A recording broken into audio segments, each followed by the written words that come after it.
Hello बच्चों, मैं उम्मीद करता हूं कि आप सब अच्छे होंगे। दोस्तों, आज हम लोग इस वीडियो लेक्चर में करने वाले हैं गति के समीकरण का तीसरा इक्वेशन को इंटीग्रेशन मेथड से सॉल्व, है ना। तो चलिए करते हैं एकदम दोस्तों गति के तीसरे नियम को सॉल्व। तो चलिए शुरू करते हैं। घबराना नहीं है दोस्तों, घबराओगे तो कैसे चलेगा, नहीं बिल्कुल नहीं चलने वाला है। तो आओ ना भैया, करते हैं हम लोग शुरू। क्या गति का तीसरा इक्वेशन जो है 2as is equal to v square minus u square, ये जो है ना भैया, इस चीज को क्या करना है, इंटीग्रेशन मेथड से सॉल्व करना है। कौन से मेथड? इंटीग्रेशन विधि, यानी इसको हम लोग हिंदी में कहें तो समाकलन विधि से। तो चलो भाई शुरू कर लेते हैं। सबसे पहली बात तो आप लोगों को एक चीज पता होगा दोस्तों कि v इज इक्वल टू आपका होता है dx अपॉन dt। ये ना होता है v इज इक्वल टू क्या होता है, dx अपॉन dt। अगर आप क्रॉस मल्टीप्लीकेशन करोगे तो यहां मान लीजिए 1 है, 1 को dx से गुना कर दिए तो हो गया dx, और v को अगर dt से कर दिए तो v dt। अब हमको dt हटाना है क्योंकि यहां टाइम है नहीं। dt को कैसे हटाएंगे अभी देखते हैं। इसको इक्वेशन 1 मान के लिखेंगे, चूंकि a बराबर होता है dv अपॉन dt, होता है कि नहीं। हमको क्या हटाना है दोस्तों, हमको dt हटाना है और v के रिस्पेक्ट वाला यानी dv को लाना है। तो a को यहां ले आओ, dt को यहां ले आओ, तो यहां हो गया dt is equal to dt is equal to dv upon a। अब चलिए समीकरण 1 में चलते हैं, इसलिए क्या हो जाएगा, dx is equal to v और dt इज इक्वल टू क्या आ जाएगा, dv अपॉन a को इधर गुना कर दो तो a हो गया इधर dx बराबर यहां आया dv upon dv into v into dv। अब देखिए क्या हो रहा है कि डिस्प्लेसमेंट भी अल्प अल्प करके तय हो रही है और वेलोसिटी भी इसका अल्प है, अल्प अल्प वेलोसिटी मिल रहा है इसको। तो क्या करना है, हमको टोटल चाहिए, डिस्प्लेसमेंट क्या चाहिए, टोटल चाहिए। तो हम यहां लिखते हैं कुल विस्थापन, कुल विस्थापन। तो दोस्तों कुल विस्थापन जैसे लिखोगे आपका क्या होगा, इंटीग्रेशन आ जाएगा। तो यहां पे आ गया a dx इंटीग्रेशन, रुकिए अभी लिमिट भी लगेगा, घबराइए मत।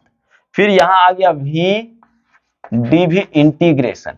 अब देखो दोस्तों डिस्प्लेसमेंट जो है, अगर आप डिस्प्लेसमेंट की बात करोगे तो x1 से x2 तक जाएगा, यानी x1 से x2 तक जाएगा। वेलोसिटी की अगर बात करें इसी में करते हैं तो u वेलोसिटी से जाएगा और v तक जाएगा, यानी u से v। कोई दिक्कत नहीं है दिक्कत। तो एक चीज और, घबराने वाला बात बिल्कुल नहीं है, यहां पे आप लोग थोड़ा सा याद रख लीजिएगा। इंटीग्रेशन अगर dx का करूं तो x आ जाएगा, इंटीग्रेशन dv का करूं तो v हो जाएगा। और दोस्तों x पर पावर n का फॉर्मूला यदि लें तो इसका फॉर्मूला हो जाएगा x पर पावर n प्लस 1 बटे n प्लस 1। आप इतना सा फॉर्मूला याद रखिए, ये भी आपका कंप्लीट हो जाएगा। तो आइए a कांस्टेंट बाहर कर लो, बाहर क्या करेंगे, dx का डायरेक्ट निकालते हैं।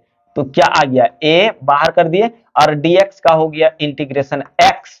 अपर लिमिट है आपका x2, लोअर लिमिट है x1। एक चीज और बता दे रहे दोस्तों, ऊपर में जो आपको लिमिट दिख रहा है इसको अपर लिमिट बोलते हैं और नीचे जो दिख रहा है इसको लोअर लिमिट बोलते हैं, ठीक है।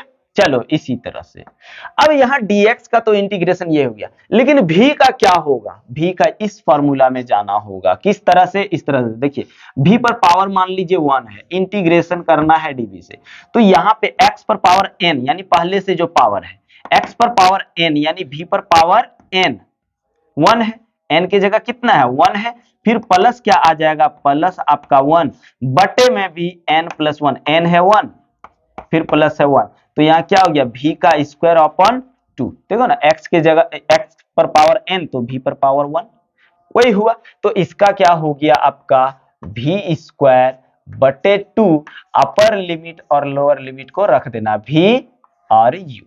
अब क्या करना है, अपर लिमिट में से लोअर लिमिट को घटा देना। x का वैल्यू एक बार आप क्या करेंगे, x का वैल्यू एक बार अपर लिमिट को लेंगे, फिर माइनस x का वैल्यू एक बार लोअर लिमिट को लेंगे।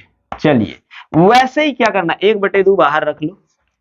वैसे ही क्या करना है दोस्तों, एक बार अपर लिमिट को एक बार इसके साथ रखना, यानी v का रखेंगे तो v स्क्वायर, फिर इसका इसके पास लोअर लिमिट को भी रखेंगे माइनस u स्क्वायर। ठीक है। अब चलो यहां पे आपको एक चीज बता रहे हैं, लिख लीजिए, चूंकि x2 माइनस x1 बराबर होता है s, यानी विस्थापन होता है।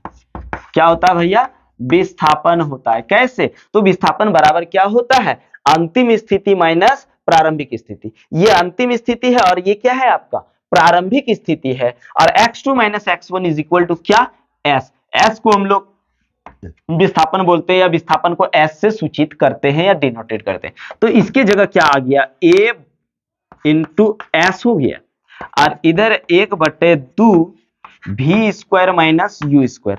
अगर इस 2 को भी इधर ले आऊं तो 2as हो गया, 2as बराबर क्या बचा, आप देखिए v square minus u square. और हम लोगों को क्या सॉल्व करना था, यही तो सॉल्व करना था इंटीग्रेशन मेथड से। तो देखिए दोस्तों यहाँ पे हम लोगों ने कंप्लीट कर लिया, क्या यहाँ पे हम लोगों ने कंप्लीट कर लिया गति के तीनों समीकरण को ग्राफ्य विधि से और समाकलन विधि से। तो चलिए दोस्तों, वीडियो को एक मेरा स्टूडेंट होने के नाते आप और आपके सर होने के नाते कम से कम वीडियो को शेयर जरूर करें दोस्तों। और यदि अभी तक चैनल को सब्सक्राइब नहीं किए हैं तो सब्सक्राइब कर लें। तो चलिए दोस्तों, ले लीजिए स्क्रीन शॉट।